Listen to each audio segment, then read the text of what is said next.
Hi, I'm Bo Flowers, defensive coordinator, secondary coach here at Lawrence University.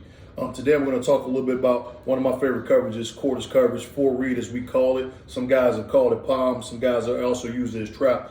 But it's our way of playing aggressive quarters and changing up the way we particularly handle the flat. So we'll go through our cornerback's eye progression, his keys, what he does, or nickel or outside backer, depending on how guys may have it, and then our safety, what he does and his eye progression and keys that he do, and what we like to do to help ourselves out to be able to be successful and play fast and have fun.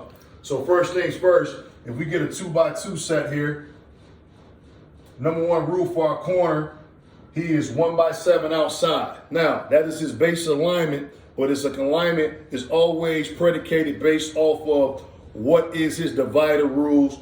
And we can talk about that a little later. But right now, he always know my base rule is 1x7 and my initial key is number 2.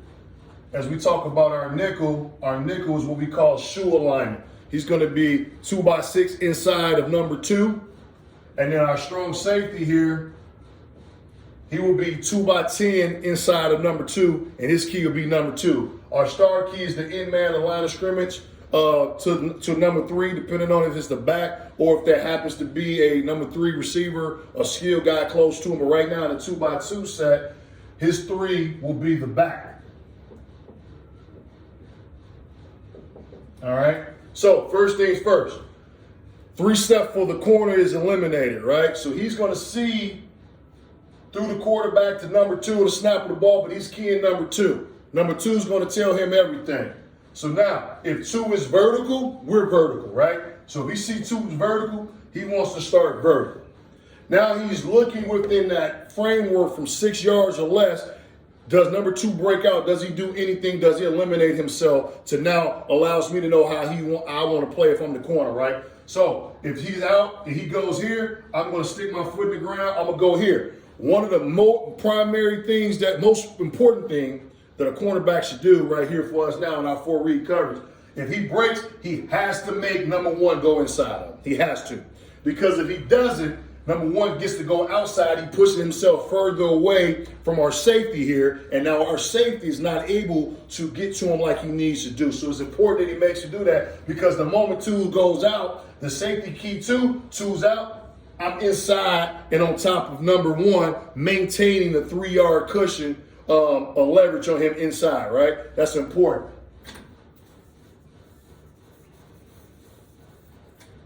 Now, let's just say 2 bubbles.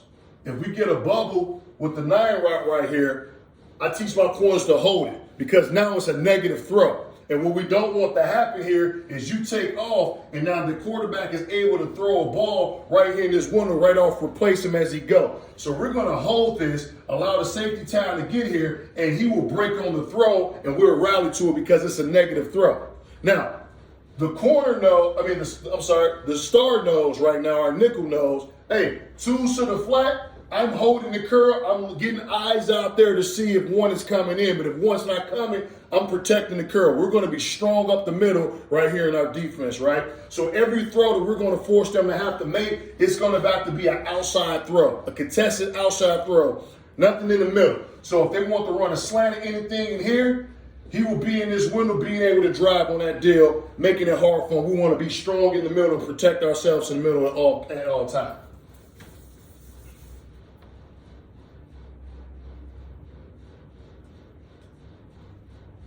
Now, as the corner, if 2 goes inside and eliminates himself right now, I'm aggressively getting my eyes back on number 1 right now. The moment I see 1, he goes in, I get eye. If I'm getting a slant here, I'm aggressively driving that from there. He should take anything and eliminate that from here. Safety stay over top, be ready to go, but still maintaining, just in case we get some type of sluggo, he can still maintain and go get his number 2 if we happens right there. So that's just a rule right there.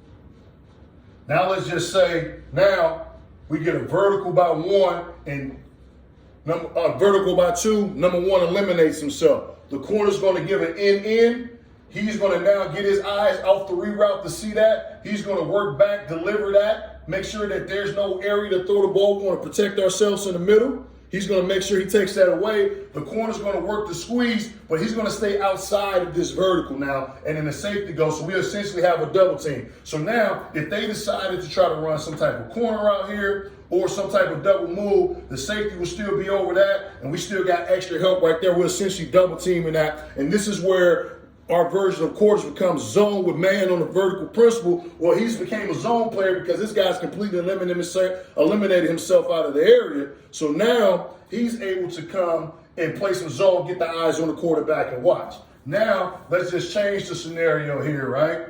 Now, let's say one goes vertical, two eliminates himself, right?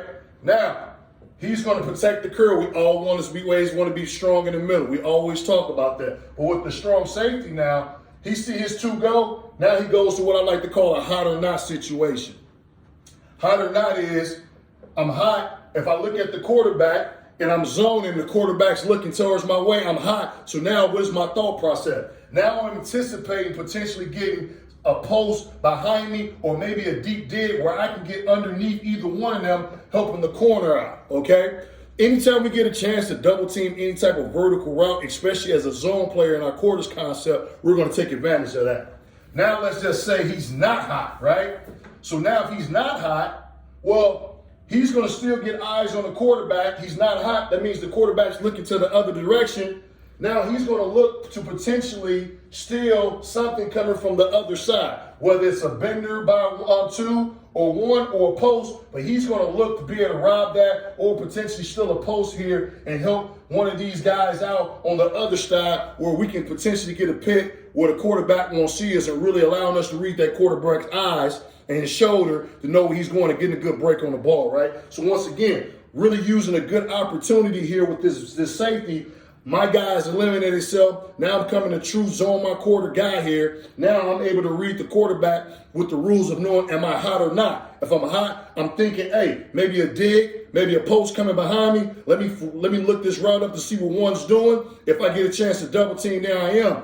If he's not hot and looking away, now I'm going to look for some route coming the other way and be able to potentially steal that and then be able to go and make a play on the ball if the ball is broke, because 9 times out of 10, the quarterback won't ever see him, especially on the time around coming across the way.